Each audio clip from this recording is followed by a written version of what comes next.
Comme toutes les fins de semaine, une balade est organisée avec Luc, mon professeur de littérature à la retraite.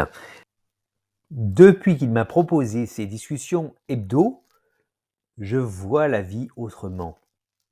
Pour moi, ce n'est pas le week-end, c'est le début de la semaine. Je vous jure, je ne pense plus du tout à mon fauteuil. Je pense, je respire, je vis.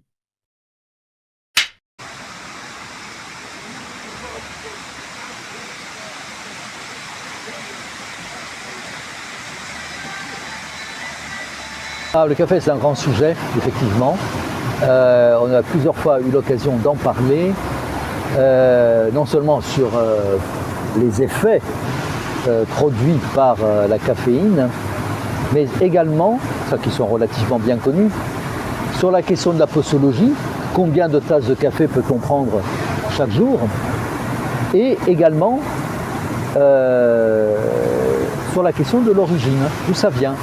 De quand date cet usage de boire une ou plusieurs tasses de café, qui est quelque chose qui appartient quand même à la civilisation moderne. Et donc l'origine du café, elle serait liée au monde arabe, musulman? Disons qu'au monde africain, pour dire plus puisque à la fois il y a deux origines possibles, qui ne sont pas exclusives d'ailleurs l'une de l'autre. Certains disent que ça vient d'Éthiopie, le haut plateau Éthiopie, où aujourd'hui toujours d'ailleurs on cultive effectivement ces baies rouges qui sont celles des plants de café, la variété appelée justement Arabica.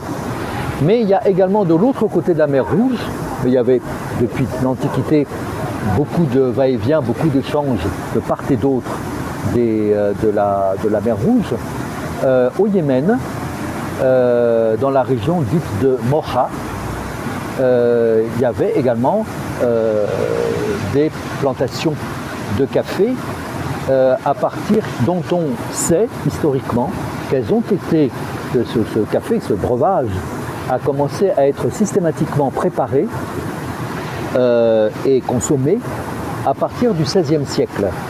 Et dans des circonstances bien précises, qui étaient celles des pratiques religieuses des soufis, qui se réunissent la nuit pour des cérémonies qu'on appelle de zikr, c'est-à-dire de prières nocturnes, de rappel du nom de Dieu.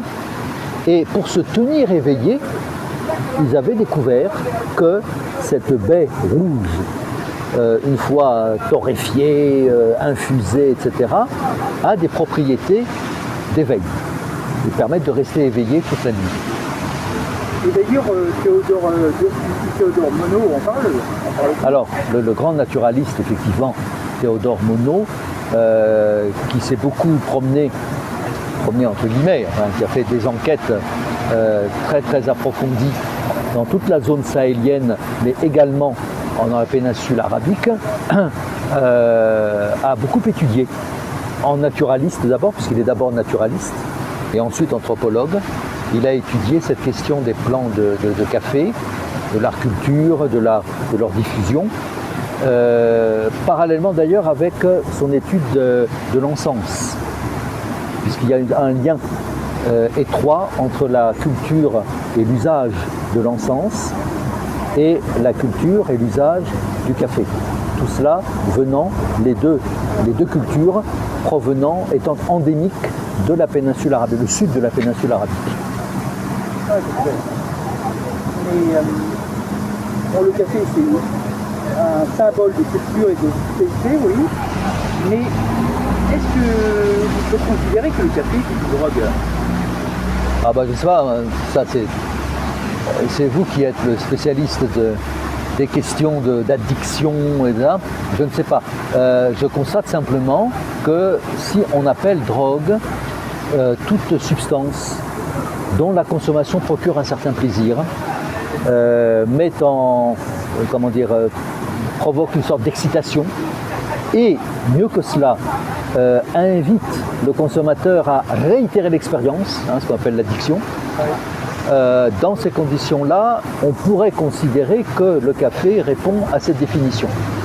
Mais disons que c'est une drogue douce, voilà, et qui n'a pas, et qui, me semble-t-il, ne présente pas de danger, sauf excès, comme tout. Il ne faut pas avoir une consommation excessive. Ah, donc c'est une question de dose, c'est comme ce que disait Paracels, c'est une question de modération. De modération, de bon usage et de discipline, effectivement. De retour chez moi, je vous donne un élément de ma résilience. Je vous donne une image. Vous savez, parfois, on traverse des périodes où tout semble lourd, sombre comme un nuage dans le ciel. Mais ce qu'on oublie souvent, c'est que les nuages passent. Ils se déplacent, elles changent de forme et finalement disparaissent. Ce n'est pas le ciel qui change, ce sont les nuages uniquement. Et moi, mon handicap, c'est juste comme un nuage. Il occupe une place, mais il ne définit pas du tout mon ciel. Et vous, dites-moi, quel est votre nuage? Quel est votre problème plutôt? Écrivez-moi sur mon mail, je vous le donnerai, et je le lis toutes les semaines, le dimanche. Je vous réponds. Je peux vous donner des conseils directs, enfin, je pourrais. Je pense à partir du mois d'août, je pourrais déjà, vous pouvez visiter mon site natureway.fr.